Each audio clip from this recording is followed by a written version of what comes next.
Anthony David Williams graduated from Bodine High School for International Affairs in Philadelphia in the spring of 2015, and soon after headed to the campus of Gettysburg College in Gettysburg, Pennsylvania, to begin his freshman year. But things didn't go as planned.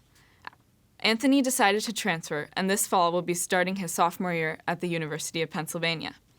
Anthony is talking with us today about what went into his decision to transfer after his freshman year. Hi, Anthony. Thanks for joining us. Why did you originally decide to go to Gettysburg?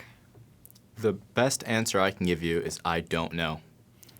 And to be honest, if that's an answer that any student is going to have when they're asked why they're going to a certain college or university, then it's probably not the best fit for them. And I had many people in my ear, counselors, an academic after-school program where people are giving you their best advice, and sometimes the best advice is the best advice, as long as it's comfortable for you. And for me, it was not.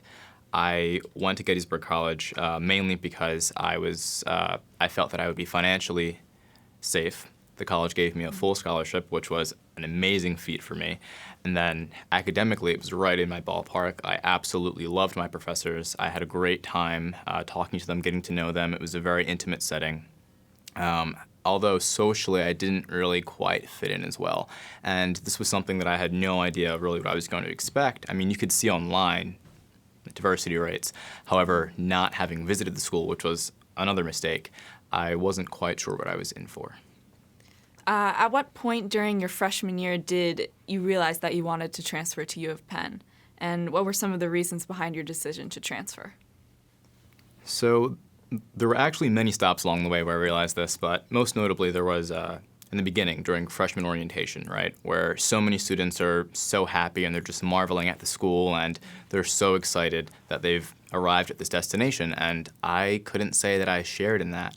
I really didn't understand why I was here. I didn't really understand all the excitement. It was as if they were sharing some sort of a private joke. I said, I try to get to know people and understand their motivations for coming to the college, and I honestly felt embarrassed that I couldn't cop up with something as quickly as they could or even seem half as passionate as they could, and that was a tip-off that I probably wasn't at the right destination. But I tried to get more involved, so I ran for student government and I became president of my class to try to get to know all the different students and try to interact with them as much as I could.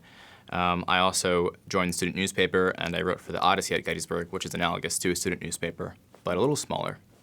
And I tried to see the demographic and the students and the social life. I also went out, tried the nightlife, all the things that freshman students are supposed to do. However, I arrived more and more so at the exact same place where I was at in the beginning, despite my efforts to get very heavily embedded inside of the culture. And I realized that it just wasn't for me. A lot of the students hailed from very similar backgrounds, and so that didn't really yield much difference in personality and interests and really a lot of the things that I was looking for in a college or university, to kind of meet people that were much different from me, but also some people that were like-minded and kind of feed off of that push and pull to really grow as a student. Was it a hard decision? Did you have difficulty deciding to leave the friends that you made freshman year? No.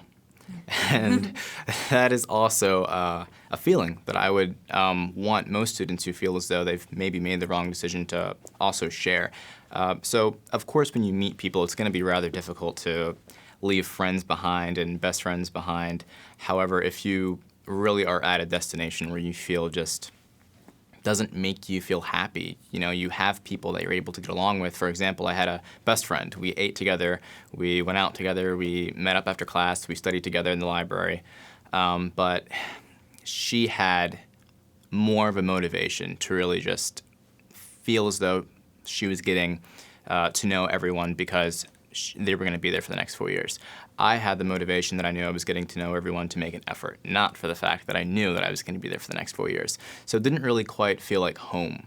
And that kind of made it seem as if the people that I was meeting were more so temporary and not really in it for the long haul. So it became very difficult for me to forge really deep and meaningful friendships. And I, again, knowing that I was going to transfer and understanding that it may not work best for me, it was a very easy decision. What advice would you give to other students who might want to transfer to another school? For example, what types of things did you consider when figuring this out? Like, how did you ask your parents, and were you worried about losing credits? So I could say the usual, right, where we talk about the social fit, the financial fit, and the academic fit. But first, I want to kind of paint it into a picture where it's more easily, more candidly able to be understood, right? So I like to think of it as kind of like a Harry Potter and Hogwarts kind of scenario, right? So we understand that he didn't have much choice in going to Hogwarts. He kind of just got the letter and just went. But ideally, it was the best school for him.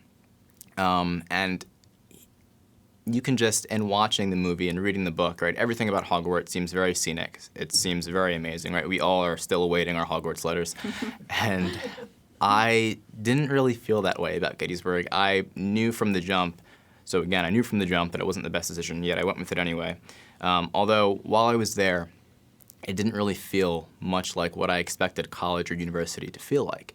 And so that was really a big motivator for me to kind of understand what's going on and for me to further understand what I can do to rectify that. So I would really encourage students to understand what their ideal school would look like before going to a school that others may say is ideal for them or that they may think is ideal for them. It's really important also not to necessarily harp on the name of the school. So I was very excited to go to Gettysburg because many of my friends said that they've gone there, said that they've had great times there. A lot of them work in Washington, D.C., so a lot of them work in very good, professions, and I didn't really understand what all that meant. I just thought that that meant, okay, degree, school, job, perfect, right? I didn't really understand all the underlying factors that would await me when I got there, right? Am I really going to be happy?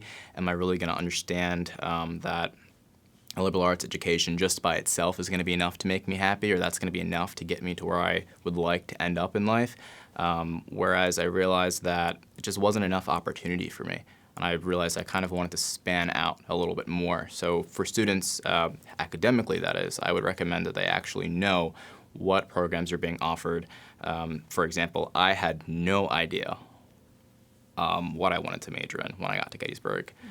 Furthermore, I did not pay too much attention to what Gettysburg offered, right? I just assumed that they were a liberal arts college, so under the umbrella of a liberal arts college, I just assumed, your English, your history, your math, your econ, and I didn't really pay it too much attention. So that, for me, was really a big misstep. So I would encourage students to make sure that they know what they're going to study, or at least have a certain type of interest in studying certain things and have some sort of a ballpark idea. I also didn't pay too much attention, again, socially, because I didn't visit.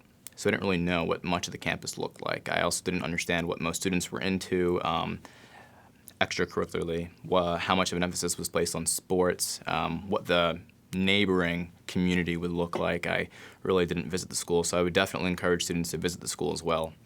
Knowing the school on paper and knowing the school in person are two very different things. How did you approach your parents? So this is an interesting question for me. My parents knew originally the school that I wanted to go to. They knew that I already wanted to go to Penn, and so they didn't understand why I opted to go to a different college or university. I'm a first-generation college student, so they weren't very much versed in college education or what a college or university really can offer a student and how different they are. So they kind of just heard me come home and say, hey, I heard about this college, I heard about that college, I heard about that college. They may be interesting. Hey, Gettysburg sent me a letter in the mail that said they're going to give me a full scholarship, and they saw, cha-ching, cha-ching, opportunity, this is good for you, right? But they also saw that I wasn't completely satisfied, and they would always ask me, are you going to regret applying to Penn? Not applying to Penn.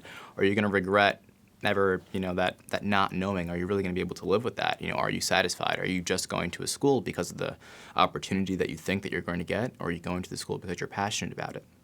So they always had my interest at heart. They always had my personal interest at heart. It wasn't too much of a difficult decision to tell them, although when I did tell them that I got my acceptance, they were very happy for me because they knew that I was going to pursue something that I wanted to do, although they were very nervous, and they said, are you sure that you can handle this new transition? Is this going to cost you any money? Is this going to be something that you're going to want to that you're going to regret and you're going to want to flip back on your decision to make. You know, are you going to want to go back to Gettysburg? Because once you're there, and we just hope that you can be okay with that. And I made my decision, and they stood by me 110%. What are you looking forward to most at U of Penn, and where do you hope your education will take you? So the one good thing about having transferred in terms of credits are that all of my transfer credits are being evaluated, and most of them have already come through. So the courses were analogous in the sense that they were able to transfer over, except for the writing requirement, but that's only one course, so it won't really set me back too far in terms of graduating on time. So that has me not worried at all. And as far as what I want to study, one thing that Gettysburg was missing that I didn't really realize about myself until I spent the year there was that I wanted kind of the liberal arts mix, but then I also wanted the pre-professional mix.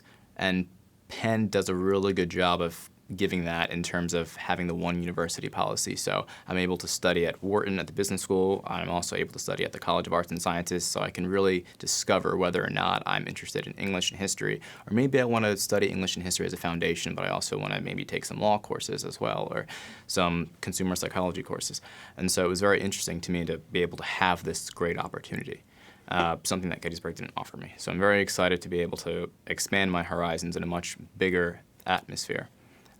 Also, socially, as I know I harped on this before, I'm very interested to meet students from very different backgrounds. Students at the school come from myriad places from around the globe, and it's very exciting to see that while students are like-minded, there are students coming from many different necks of the woods, and it would be interesting to kind of see what they can teach me and what I can teach them, and just to kind of see that learning experience in action and see how it can grow and see how I can grow from it as a student.